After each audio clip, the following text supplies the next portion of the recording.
40-year high inflation, soaring food prices, a housing crisis, and an energy crisis. This is how Justin Trudeau, a man who takes his job as Prime Minister very seriously, is spending his time. Please help me welcome the Prime Minister of Canada, Justin Trudeau!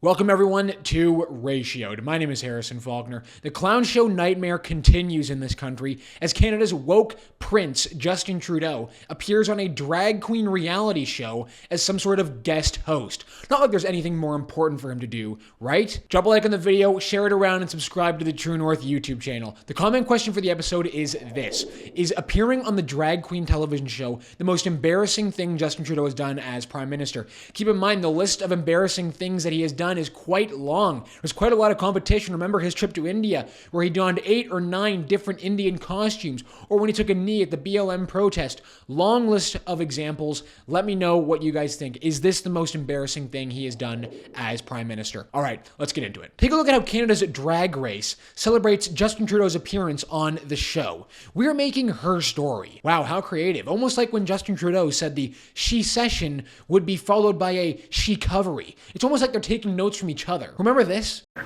It is exactly the example of the kinds of things you need to do to counter the she session and turn it into a she covery. We're honored to welcome the Prime Minister of Canada at Justin Trudeau to Canada's Drag Race, becoming the first world leader to appear on the Drag Race franchise. That is the least surprising thing out of all of this. The fact that Justin Trudeau is the first world leader to appear on Canada's Drag Race, a drag queen judging show. Wow, the guy who loves to dress up in costumes and the guy who loves to don blackface and brownface wants to judge a bunch of men dressing up as women. What a surprise there. And check out how Trudeau's mouthpieces, his bought and paid for journalists, are just eating this up. They love this stuff. They love the humiliation of the country, don't they? Check this out. Prime Minister Justin Trudeau hasn't sashayed away from the opportunity of being the first world leader on Drag Race.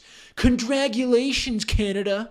And that same Trudeau mouthpiece journalist tries to make this whole big story about Justin Trudeau being courageous to appear on Drag Race at a time when drag queens are being protested for dressing up provocatively and sexually dancing in front of children. God forbid parents aren't so happy about men dressing up as women dancing in front of children. Oh, that's so horrible. And look at how the Canadian press, another bought and paid for Trudeau media outlet, tries to make this some great big appearance. Justin Trudeau is swinging by the workroom on an upcoming spin-off of Canada's Drag Race.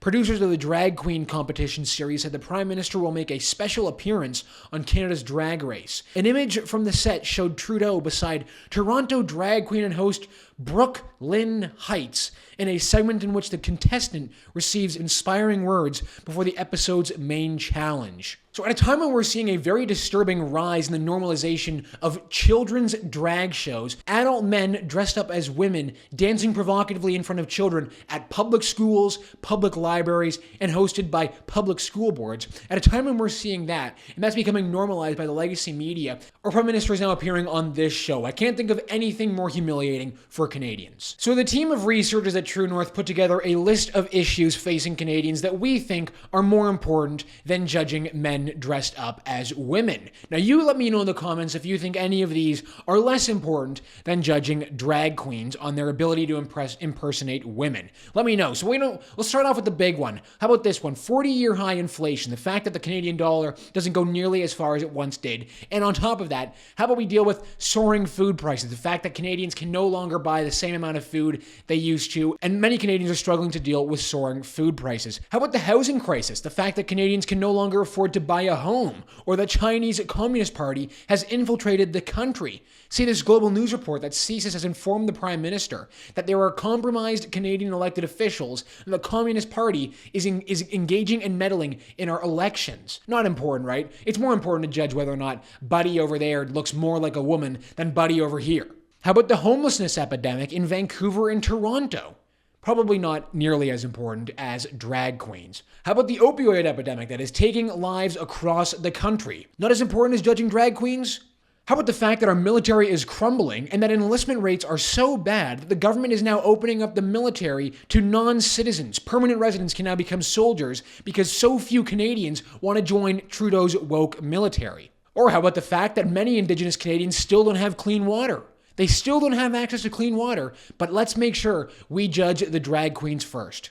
Plummeting education rates and test scores. Not nearly as important, right? Children's Tylenol and Advil shortage. Again, what's more important? Or how about the fact that we have plummeting birth rates and an insanely old population?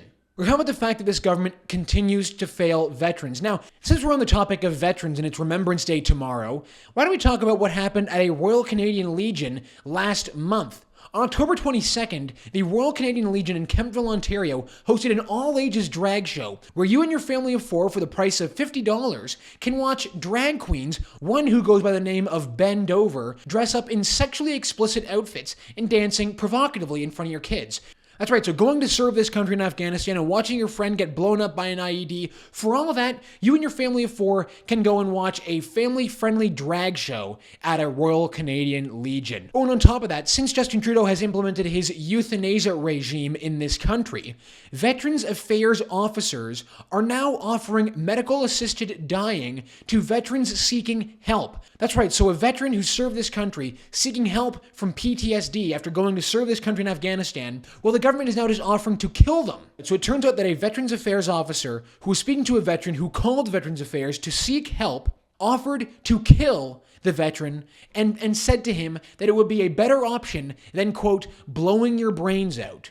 So once again, for your service in Afghanistan, if you don't want to take your family of 4 to a family-friendly drag show where Bend Over can dance provocatively in front of your children, well, the government can also just kill you if you have PTSD. The neglect of Canada's veterans doesn't just stop there, however. Our Prime Minister, who seems more preoccupied with judging drag queens, along with his Minister of Veterans Affairs, are now facing calls from veterans groups and both the NDP and the Conservatives for the Veterans Affairs Minister to resign. Check this out. This is from Global News, and it turns out that veterans are now having to wait over 43 weeks for disability claims to be approved by Veterans Affairs when the government promised that veterans would only have to wait 16 weeks. So, look, you've got all of these options for veterans. The government can kill you, the government can put on family-friendly drag shows, or you can wait 43 weeks for your disability claim to be approved. Thank God our Prime Minister seems to be more preoccupied with judging drag queens than he does supporting Canada's veterans. Veterans, by the way, who have more courage in their pinky finger than Justin Trudeau could ever dream of having. Ratio of the week time, and you just know that with all the gaslighting going on right now from the federal Liberal cabinet over Ontario Premier Doug Ford's decision to use the notwithstanding clause against QP's labour strike in Ontario, you just know that we had to go after one of these cabinet ministers. Sure enough, the Labour Minister for Canada, Seamus O'Regan, has just gone on this long diatribe about how using the notwithstanding clause is a nuclear option for charter rights. Yeah, so all of these Liberal cabinet ministers who were totally in on the use of the Emergencies Act to quash a peaceful protest are now calling out the Ontario Premier for using the notwithstanding clause to end a labour strike to keep students out of schools even more than they already have been over the past few years. So take a look at this. Seamus O'Regan wrote this. This is the Charter of Rights and Freedoms. Oh, let me hear all about it, Seamus. I'm sure you've got something great to say on this subject. Not like you destroyed the Charter of Rights with the use of the Emergencies Act. When we talk about freedom in this country, this is the document that protects us. The gaslighting over the past few weeks has been completely insane. Honestly, it makes you just ask yourself, what kind of country are you living in? And have you just woken up from a bad dream? Was the Emergencies Act just never used? Did this really not happen in February? Because when you hear the way that these people talk about freedom and charter rights, when it comes to, of course, only something that affects their constituents, then they start talking about how important it is for them. Then they start talking about how, charter rights are so important for us. We care so much about Canadian freedom. When it involves conservatives, when it involves people protesting against their government, well, then, of course, bring out the horses, invoke the Emergencies Act, and quash the peaceful protest. It's a pretty straightforward thing we're looking at here, right? It's pretty simple. When it involves Liberal voters, well, of course, charter rights mean everything. When it involves conservatives, when it involves people who, not even just conservatives, but when it involves people who are protesting the government, well then, the charter means nothing. Seamus O'Regan posted this video to his Twitter. He got 1,116 replies to 787 likes. Frankly, I think for this video, it should have been way more, but we just had to go in on one of these Liberal cabinet ministers. Take a look at this. The notwithstanding clause is like the nuclear option. I mean, this just doesn't happen. This is the Charter of Rights and Freedoms. When we talk about freedom in this country, this is the document that protects us. And it protects particularly from a decision that was rendered back in 2015. It protects collective bargaining and the rights of workers.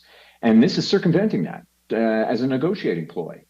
It's unbelievably cynical. So for that reason, for reasons of defending workers, for the reasons of defending minority rights, for the reasons of defending the Charter of Rights and Freedoms, yeah, we're looking at every option. So there we go. The notwithstanding clause is the nuclear option, apparently, when it comes to charter rights. So that all begs the question then, doesn't it? If the notwithstanding clause is the nuclear option, then what is the Emergencies Act over a peaceful protest? The gaslighting is insane. And take a look at some of these comments. Sheila Gunn Reid at Rebel News wrote this: "You guys invoked a counter-terrorism law on peaceful protesters in the nation's capital because they caused inconvenience and traffic delays. Yes, too much honking.